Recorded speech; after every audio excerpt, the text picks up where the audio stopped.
Namo Bhagavate Vasudevaya. Om Namo Bhagavate Vasudevaya. Narayanam Namaskritya Naram Chaiva Narottamam Devim Saraswatim Vyasam Tato Jayam Dhiraya Nashtaprayeshu Bhadreshu Nityam Bhagavata Sevaya Bhagavati Uttam Shloke Bhaktir Bhavati Naistiki. So continuing with the discussion on Srimad Bhagavatam, Canto 10, Chapter 36, the slaying of Arishta, the bull demon, text number 30 onwards.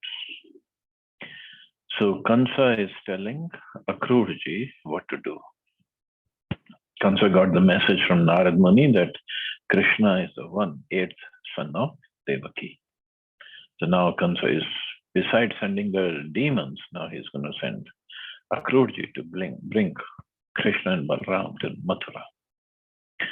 Gachananda Vrajam Tatra Sutavan Anukundupe Asate Tavihanena Rathenanya Machiram. Please go to Nanda's village where the two sons of Anakdundubi are living, and without delay, bring them here on this chariot. Srila Vishwanath Chakravarti gives the following interesting note. When King Kansa said, with this chariot, he pointed with his index finger to a brand new attractive chariot.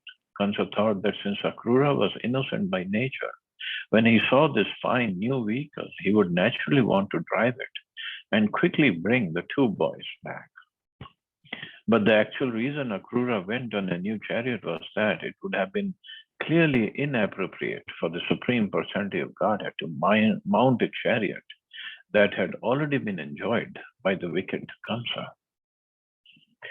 So plenty of politics goes on in the mind of all these demoniac kings. Nisrishta kilme mrityur dever vaikuntha sanshreya tavane samam goper nandadya sadhyupayane.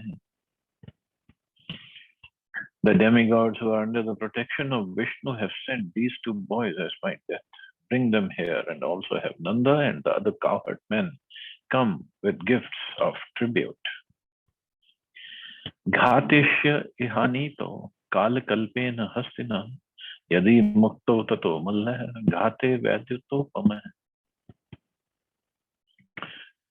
After you bring Krishna and Balram, I'll have them killed by my elephant, who is as powerful as death itself.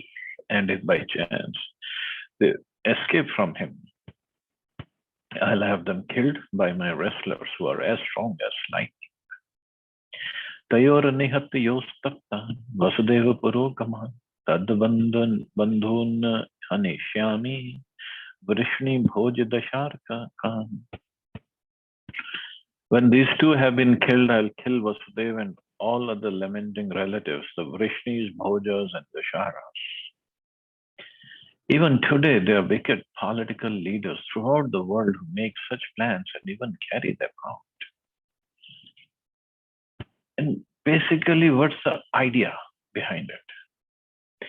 So that I can live longer and I can control this part of land and that much land, and I'll enjoy. Cannot enjoy. You're gonna die. Everybody's gonna die. Cannot enjoy. Everybody's gonna get old. Everybody's gonna get sick. What enjoyment is there? But we make so many plans, so many tricks, cheating goes on, and this and that. Killing also goes on, so that I can remove every last impediment on my way to enjoy. That is Maya. Ugrasenam chapitaram staviram rajya kamakam tadbhrataram devakam cha ye chanye vidvisho mama. I'll also kill my old father Ugrasen, who's greedy for my kingdom. Who's greedy for my kingdom. In fact, Kansa is the one who was greedy for the kingdom of Ugrasen. And I'll kill his brother Devak and all my other enemies as well. Tataschesha mahimitra bhavitri nashta kantaka. then my friend, this earth will be free of thorns. Thorns for my pleasure or for my control. They are the thorns. Jarasandho mam gurur dvivido daita sakha shambaro narako vano mayev krita sohrita taraham surpakshiyan hatva bhukshe mahindripan. My elder relative Jarasan and my dear friend Vivit, the solid well-wishers of mine, as are Shambhar, Narak, and Banasur. I'll use them all to kill off those kings who are allied with the demigods, and then I will rule the earth. Earth is still there. All these demons are gone, long gone. Jarasandh was father-in-law of Kansa. Kansa had married his daughters. Etad gyatvanaya kshipram Ramakrishna viharabho dhanur makha nirikshartham drashtum yadupura shriyam. Now that you understand my intentions, please go at once and bring Krishna and Balram to watch the bow sacrifice and see the opulence of the Yadu's capital. Shri Akrur Vacha Rajan Manishitam Sadhya Tava Savadya Marjanam Siddhya Siddhayo Samam Kurya Devami Phala Sadhanam. Shri Akrur said, O king, you have expertly devised a process to free yourself of misfortune. Still, one should be equal in success and failure, since it is certainly destiny that produces the results of one's work. Manorathan karotyuchar janu deva hatanapi yujyate harsha shokabhyam tathapi agyam karomite. An ordinary person is determined to act on his desires even when fate prevents their fulfillment. Therefore, he counters both happiness and distress. Yet even though such is the case, I will execute your order. Srila Vishwanath Chakravarti Thakur explains that although what Akrura said was courteous and encouraging, his hidden meaning was far different. What he really meant was this: your plan is not fit to execute, yet I'll carry it out, since you're the king and I'm your subject. And in any case, you are about to die anyway, so I'll bring them. I'll bring Krishna and Balaram. Shri Shukavacha evam adishya chakruram mantrinascha vishrajya cha saha pravivesha griham kansas tatha krura swamalayam. Shukdev Goswami said, having thus instructed Akrura, King Kansa dismissed his ministers and retired to his quarters, and Akrura returned home. So thus ends this chapter, but as I promised yesterday, there was one verse in which, in the purport, it was mentioned how Radha Kund and Shyam Kund came into being in the purport of text 16. So after Arishtasura had been killed by Krishna, who acts wonderfully, Narad Muni went to speak to King Kansa. But what happens when Krishna killed Arishtasura? So Arishtasura, as you can see in my background picture, Arishtasura, big bull demon, came and he was charging. And all these gopis, they just ran away scared. And they were embracing the trees and pleading to Krishna to protect them.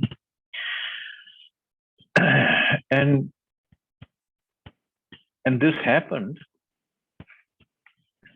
It happened at the twilight, as it's mentioned earlier.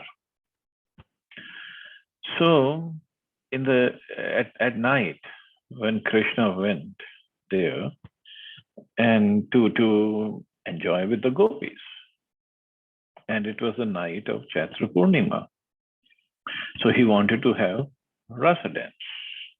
But what happened here? From the Purana, Srila Vishwanath Chakravarti Thakur has quoted 20 verses describing a joking conversation between Radha and Krishna that took place after Krishna had killed the demon Arishta. This conversation, so kindly quoted by the Acharya, describes the origin of Radha Kund and Shyam Kund, Radha's and Krishna's bathing ponds. The verses are as follows. The innocent young gopis said, "Ah, Krishna, don't touch us now." Now, Krishna was there to have Ras Leela. The gopis, no, don't touch us. Why? Oh, killer of a bull. You killed a bull. You're a big sinner. Alas, even though Arishta was a terrible demon, still he was a male cow. So you will have to undergo atonement, just as Lord Indra did after killing Vritrasura. But how can you purify yourself without going to the trouble of visiting every single holy place in the three worlds, not just on earth? They said you have to go to every single holy place in the three worlds and take bath over there, and then you will be purified of the sin of killing a bull. Krishna replied, "Why should I have to wander throughout the entire universe? I'll at once bring all the countless pilgrimage places here and take my bath in them. Just watch." With this, Lord Mukunda struck his heel on the ground. Then he said, "This is the water of the Bhagwati river coming from Patal region. And now, holy places, all of you, please come here." When the Supreme Lord had spoken these words, all the holy places went there and appeared before him. In the personified form, they appeared before Krishna. Krishna then addressed the gopis as follows. "See all the holy places?" But the gopis replied, "No, we don't see them as you described." And here it is said Krishna struck the ground with his foot, but he struck the ground at a place where there's some depression was made because of Arishtasura's hooves. He was such a huge bull. So he's saying, "See all the holy places." The gopis said, "We don't see anybody." Then those best of holy places, joining their palms in supplication, spoke up. "I am the salt ocean." And he came into that hole. "I am the ocean of milk. I am the Amar Dirghika. I am the river Shona. I am the Sindhu. I am Tamraparani. I am the holy place Pushkar. I am the river Saraswati. And we are the Godavari, Yamuna, and Reva rivers, and the confluence of rivers at Prayag. Just see our waters." So then all the waters were coming and they filled up that pond. Krishna had made it bigger with this by striking his foot. So after purifying himself by bathing, Lord Hari became quite arrogant and said, "I have produced a pond containing all the various holy places, whereas you gopis must never have executed any religious duties on this earth for the pleasure of Lord Brahma." And also this Krishna told them, "Well, you took the side of a demon. So you have become sinners now. So you also have to get purified."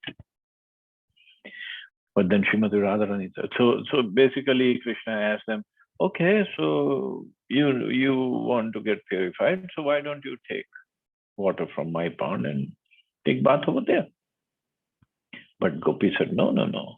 When you took bath in that pond, now that water contains the sin of killing a cow. So we cannot take bath over there. So Radharani said, then Srimati Radharani addressed her girlfriends as follows: "I must create an even more beautiful pond, so go to work." Having heard these words, the gopis saw that Arishtasura's hooves had dug a shallow ditch just west of Sri Krishna's pond. At that nearby spot, all the gopis began digging up lumps of soft mud with their hands and also with their bracelets, kangan. And in this way, a divine pond manifested in the short span of an hour. Krishna was astonished to see the lake they produced. And that kund, it is the original. When we go to Radha Kund, we see a big place, but this kund is smaller, maybe about 10 to 12 feet by 12 feet square. And that is called Kangan Kund because the gopis dug it up with their bangles. So Krishna was astonished to see the lake they produced. He said, "Go ahead, lotus-eyed one. You and your companions should fill this pond with water from mine." Where are you going to get the water from? He was saying. But Radha replied, "No, no, no, no, no. This is impossible. Since the water of your pond is contaminated by your terrible sin of killing a cow, I will have my countless gopi companions bring the pure water of the Manas Ganga here in billions of pots. In this way, I will fill this lake with my own water and thus make its renown unequaled in the entire world." So all the gopis, they will have, as Radharani said, I have countless gopis, there are billions of pots. So all the gopis lined up from Radha Kund to Manasi Ganga. It's quite some distance away. But they all lined up and they were filling up the pots and they were transferring the pots, one gopi to another, one gopi to another, and they were bringing the water all the way to Radha Kund. Then Krishna, and actually then all the holy places, they were looking at Krishna, now what to do? We want to serve Radharani. How to do this service? And Krishna just gave them the hint. You go and beg Srimati Radharani. Lord Krishna then gestures to a heavenly personality who was an intimate associate of all the holy places. Suddenly that person rose up out of Krishna's pond and bowed down to the daughter of Shri Vrishmani, Radharani. Then with palms joined and tears pouring from his eyes, he began praying to her in devotion. O goddess, even Lord Brahma himself, the knower of all scriptures, cannot understand your glories, nor can Lord Shiva or Lakshmi. Only Krishna, the supreme goal of all endeavor, all human endeavor, can understand them. And thus he is eager to personally wash away your perspiration when you are fatigued. He is always anointing your lotus feet with nectarian charu and yamuk and decorating them with ankle bells. And he rejoices and feels most fortunate simply by satisfying the tips of the toes of your lotus feet. On his order, we have immediately come here to live in this most excellent pond, which he created by one stroke of his heel. But only if you now feel satisfied with us and bestow upon us your merciful glance will the tree of our desire bear fruit. And Radharani, being so compassionate, her heart just melted with this prayer and with this request. Hearing this prayer spoken by the representative of the full assembly of holy places, Sri Radha was pleased and said, "So kindly tell me your desire." They then told her plainly, "Our lives would be successful if we would come to your pond. That is a benediction we desire." Glancing at her beloved from the corners of her eyes, the daughter of Vishnu replied with a smile, "Please come." Her gopi companions all agreed with her decision and became immersed in the ocean of happiness. Indeed, the beauty of all creatures, both mobile and stationary, was enhanced. Thus, gaining the grace of Srimati Radharani, the holy rivers and lakes in Sri Krishna Kunda forcibly broke through its boundary walls and swiftly filled Radha Kund with their waters. Lord Hari then said, "My dear Radha, may this pond of yours become even more world-renowned than mine. I'll always come here to bathe and to enjoy my water pastimes. Indeed, this lake is as dear to me as you are." And see Krishna's words, That place, I mean, same time, Shamkund and Radhakund were formed, same day. And before that place was called Aritgram because of Arishtasur. Arishtagram, and slowly it became Aritgram. But now that place is known as Radhakund. The village is known as Radhakund. It's not known as Shyamkund. It's only known as Radhakund. We all say, let's go to Radhakund, but we go to both Radha and Shyamkund. But we don't call even Shyamkund. And this is what Krishna said. I'll always come here to bathe and to enjoy my water pastimes. In fact, okay, I'll tell that story a little later. Radha replied, I'll come to bathe in your pond as well, even though you may kill hundreds of Arishta demons here. In the future, anyone who has intense devotion for this lake, which is on the spot where you chastise Arishtasura and who bathes or reside here, is sure to become very dear to me. That night, Lord Krishna initiated a Rasa dance at Radhakund, generating a torrent of the greatest mood of splendorous pleasure. Shri Krishna resembled a cloud and Srimati Radharani a brilliant flash of lightning, filling the sky with abundant beauty. In this way, their divine glories permeated the expanse of the three worlds. As a final note, it should be mentioned that Narad Muni, being a great sage, understood that the killing of Arishta more or less concluded the pastimes of Krishna in Vrindavan. Therefore, Narad, anxious to facilitate the transferal of Krishna's pastimes to Mathura, approached Kansa and addressed him as follows. So every day, around noontime, Radharani and her Sakhis, they come and they bathe in Shyamkund. And every day, Krishna and his Sakhas and the Sakhas, there are different categories of Sakhas. So Krishna moves around with special friends with whom there is no problem if Radharani and Gopis meet him. Like Balramji is not there when Krishna is meeting the Gopis. Obviously, elder brother cannot be there. So there's a special class of Sakhas. So they always, every day, they take bath in Radhakund. And Krishna has given his promise that anybody who bathes in the water of Radhakund, he gets my prema, Krishna prema. And Radharani then blessed that anybody who takes bath in Shyamkund, he gets my prema, Radha prema.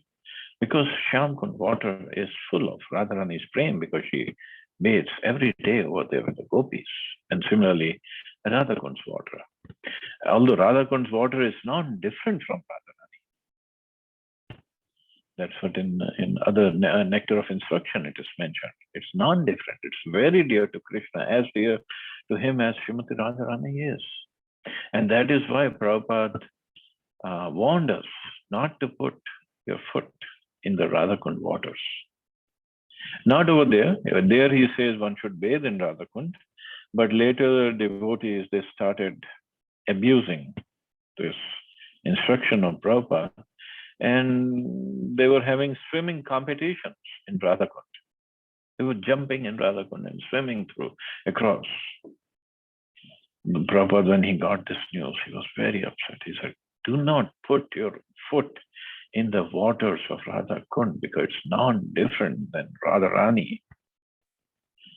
I mean, we don't touch Radharani on the altar with our foot. So how can we touch the waters of Radhakund with our foot? So that is why, of course, Brajavasis, they do whatever they want to. They are special. They can, though, when we go to Radhakund, we see all these boys jumping in Radhakund water and splashing and whatever. They can do whatever they want. They are special. We are not. So when we go, we just do pranam, we take achman, we sprinkle some water on our heads, and that is equivalent to taking bath in Radha. There's no difference. The mood has to be of service. And also, when we go Radhakund and Shyamkund, and we do the parikrama of Shyamkund and Radhakund. So that's where, in fact, when we were there, I mentioned all our acharyas, samadhis or bhajan kutirs are on the banks of Shyamkund. Only Raghunath Das Goswami's bhajan kutir is on Radhakund, but his samadhi is at Shyamkund. Why?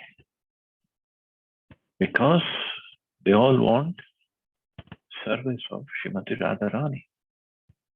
They want prema for Srimati Radharani. They all are in Manjari mood, Manjari bhav. So Manjari means they are servants of Radharani.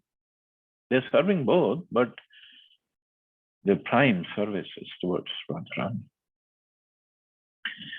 So that is why Shyamkund is very, very important for us, because of Radharani's benediction that anybody who bathes here, he gets love for me.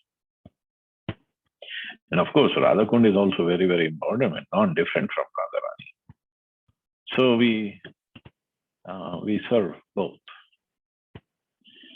So, but the mood should be, when we go there, mood should be a very serious devotion, prayers. That yes, Radharani herself is there, Krishna himself is there in the form of these kundas, the water. And we should be praying when we go there. Please, please give me some love of Radha and Krishna. Please engage me in your service. That should be the mood, not the mood that I can splash water and I can put my foot in the water and just relax and enjoy. That should not be the mood. So this is how Radhakund and Shyamkund were formed, and see how they were formed because of Arishtasur and because of the some depressions in the land by his big hooves. They were formed. So any demon can also be engaged in the service of Radha and Krishna. And other scriptures have mentioned. So Radha Kund, if we look at it, is complete square. And Shyamkund has all angles. So I have told that story before, but at the Radha Kund, of course, we don't have the eyes to see it properly.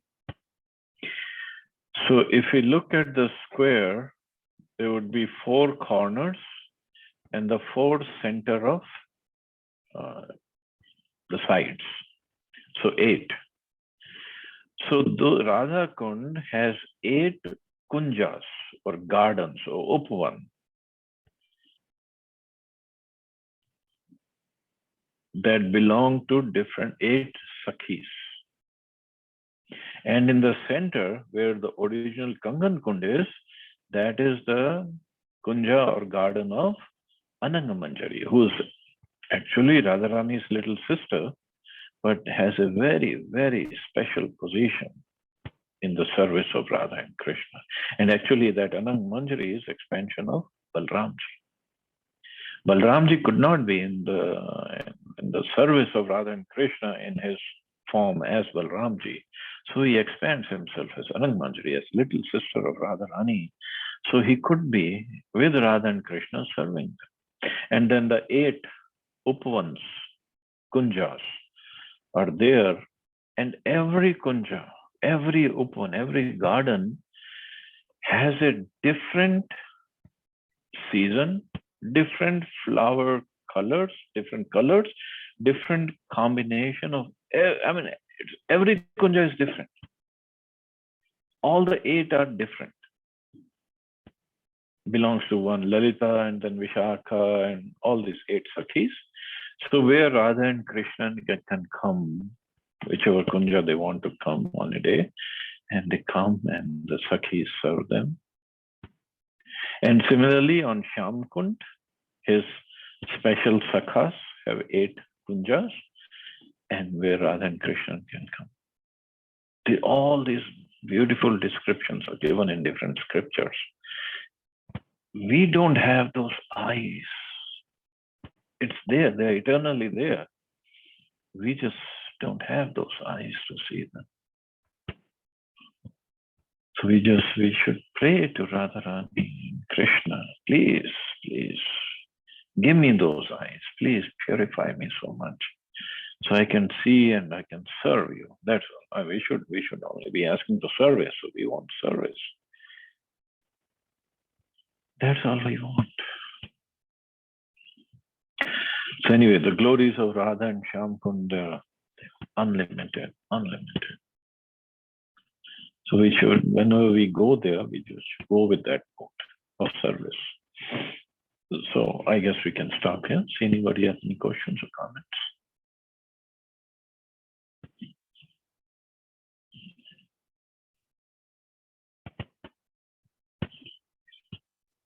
Prabhuji, I was just looking at the Shyamkund temple. That says it is in Rajasthan.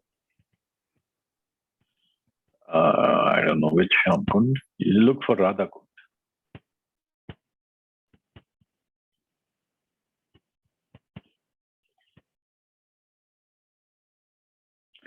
There is no temple as such there. There are kundas. Kunda means pond.